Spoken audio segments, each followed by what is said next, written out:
Today, I'm going to explore the meaning of the name of our order, One Buddhism, and share with you why One Buddhism is One Buddhism. When one Buddhist I asked, what is One Buddhism? Some may say, One Buddhism is a new kind of Buddhism. And this is true. It is fairly new because it started in 1916, which was only 106 years ago, and is much newer than traditional Buddhism, which started 2,500 years ago. Others may say that One Buddhism is a reformed version of Buddhism. This is also true. One Buddhism reformed a great portion of the systematic elements found in traditional Korean Buddhism. But I prefer to say that One Buddhism is Circle Buddhism. It becomes obvious when we learned about the Korean name for One Buddhism, which is Won Bulgyo. W-O-N, One, means circle. Bul means enlightening to the truth of the circle, and Gyo means to teach. The letters of Bul and Gyo usually go together, and it means Buddhism. So together, One Bulgyo literally means circle Buddhism. The one circle image gives One Buddhism its unique quality and distinguishes it from other Korean Buddhism. In One Buddhist temples, we intentionally place a circle image in our main Dharma hall instead of a Buddha statue. Ilwonsang, the circle image, is not just physically centered in our Dharma hall. Ilwonsang is the main focus in One Buddhist practice. One Buddhists are very serious about this circle thing. However, One Buddhism was not called as One Buddhism at the beginning of its history. Its initial name was the Preparatory Association of the Establishment of the Society for the Study of Buddha Dharma. That was quite a mouthful, isn't it? I remember when I first learned about this name. It was kind of shocking to me. And I thought to myself, what a tacky, long name. To me, it sounded neither spiritual nor Buddhist. However, Sotaesan, the founder of One Buddhism, might have intentionally named it for that exact reason. Let us take a look at the historical background in which Master Sotaesan lived. Korea is a geographically small country, and yet it is historically big one. During its 5,000-year history, it developed abundant cultural resources. In terms of its philosophy and culture, Buddhism, Taoism, and Confucianism are well embedded in the lives of Korean people. Throughout Korea's long history, there have been many dynasties. The last dynasty was Joseon Dynasty, and it lasted for 500 years, and it ended 1910. During the Joseon Dynasty, Confucian ideas and institutions were greatly supported by the ruling class of the political power. In contrast, Buddhism was persecuted. This situation is well expressed in One Buddhist scriptures. After Sotaesan was enlightened in 1916, he looked around at the situation in Korea and said, "In our country, Buddhism has been treated contemptuously for several hundred years, and people have tended to show little reverence for whatever is associated with Buddhism."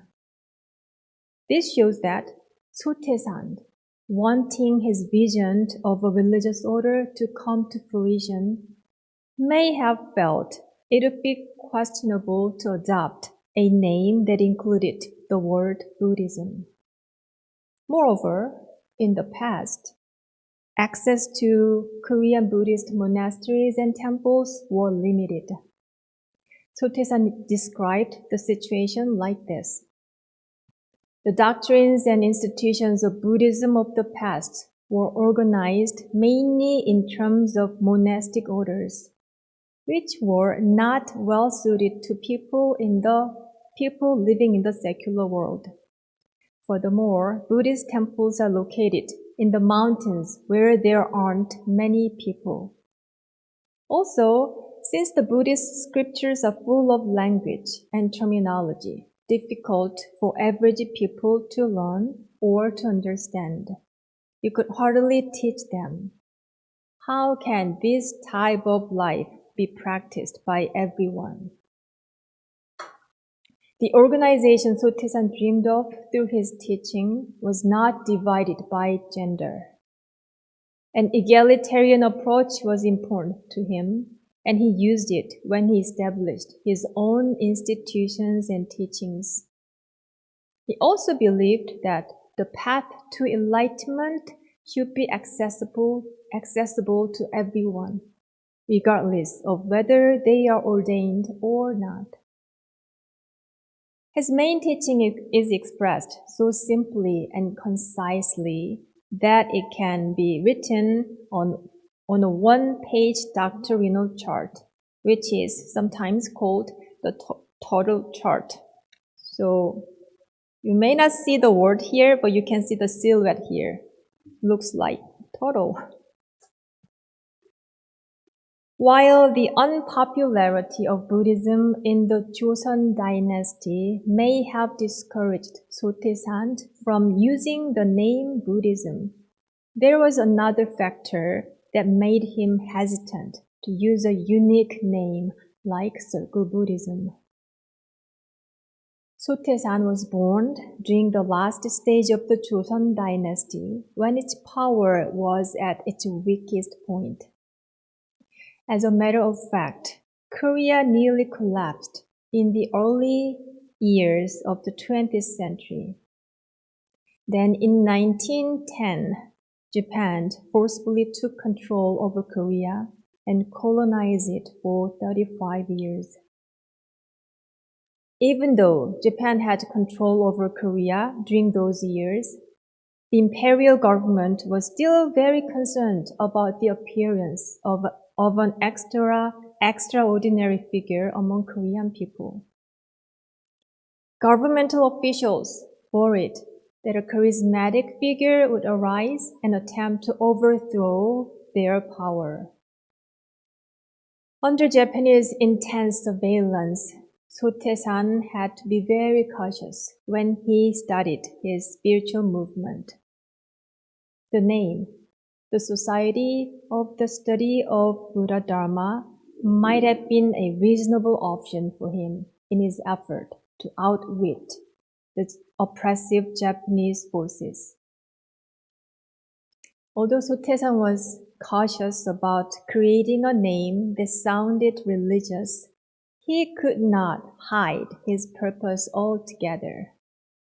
For this reason, the word Buddha Dharma was included in the first name of his community. So, what is Buddha Dharma? Buddha Dharma can be defined in several ways. Capital B Buddha Dharma is the teaching of Shakyamuni Buddha, the historical Buddha from India. The teachings like the Four Noble Truths and the Eightfold Path are what is meant by Buddha Dharma. Lowercase b Buddha Dharma refers to a teaching by any awakened person. So, if you, Seth, are fully enlightened, then what you share about ultimate truth is Buddha Dharma. Buddha Dharma is one word, refers to a teaching that leads to enlightenment. It means Dharma itself, which is attained through awakening.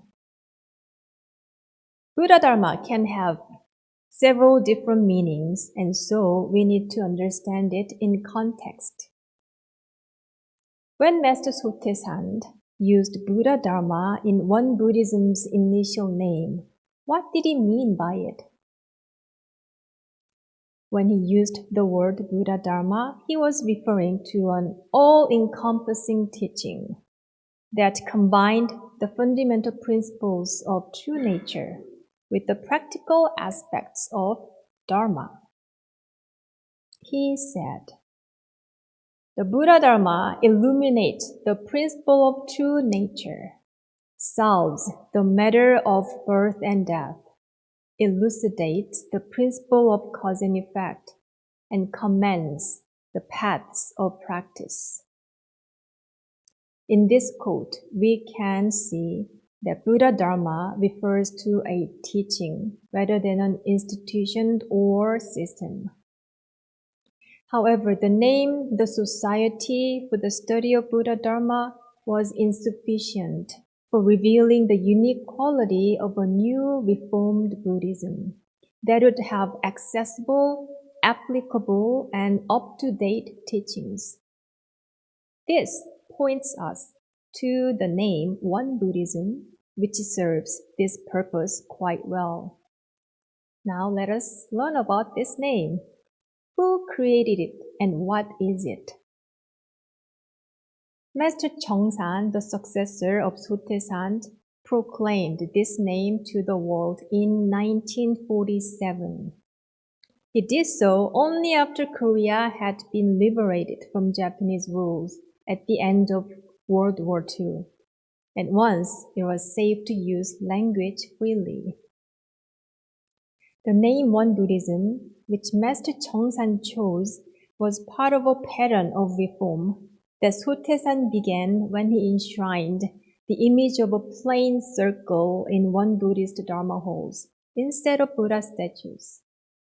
Replacing the Buddha image or statues with the circle image was such a revolutionary change.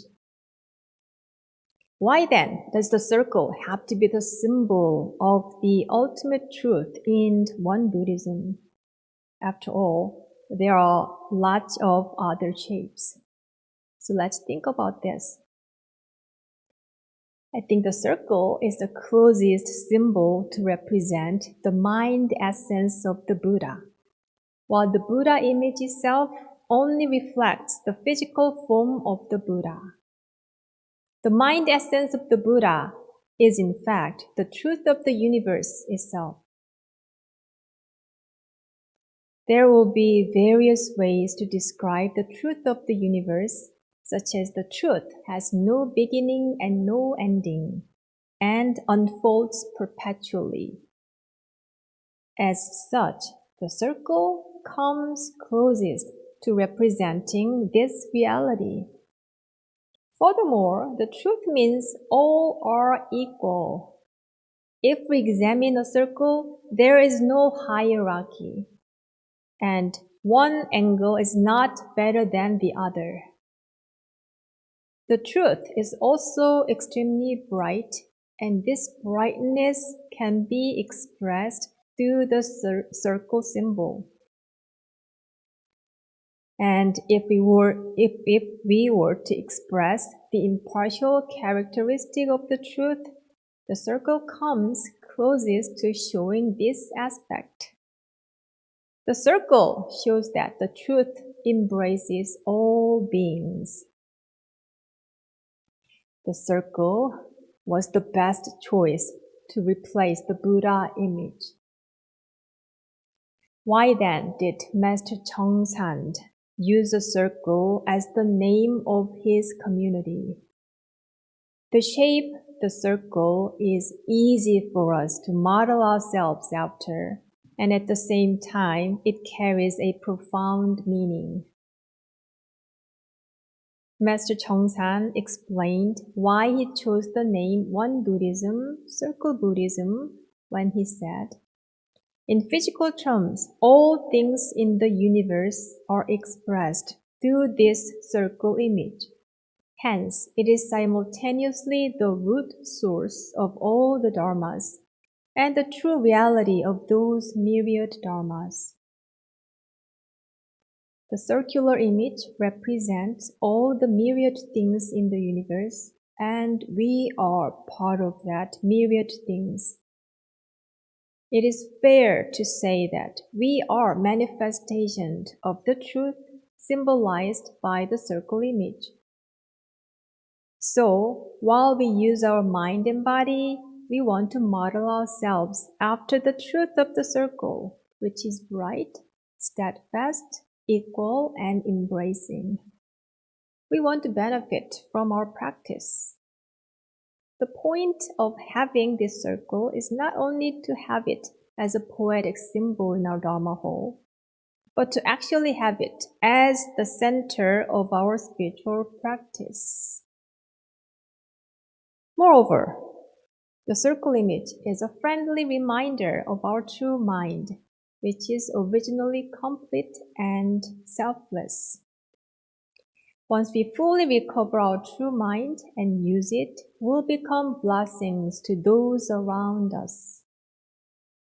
The name One Buddhism offers a direct way to approach our true nature on our way to enlightenment. Although each of us needs to find our own way to get there, the circle image can cheer us up and keep us company on our way. So I encourage you to contemplate on the name One Buddhism, Circle Buddhism, for the sake of your own spiritual practice. One way to do so is through meditating on its well-rounded circle shape. A friend of mine shared that she does this visualization meditation on the circle image, and she can easily recover her peaceful, calm mind by doing so. Also, every time you bow to the circle image 일원상, please remind yourself that you are respecting all beings in the universe. And at the same time, you are respecting your true self too. As a community, you're welcome to take a moment to be thankful for Master Sotaesan's insight and determination to reform, and to Master Cheongsan for giving us the gift of the name One Buddhism. Today, I shared the history and background of why One Buddhism has its name, and about the main symbol we enshrined in our One Buddhist temples. In the future, I will share my thoughts on how to make this circle relevant and practical to you.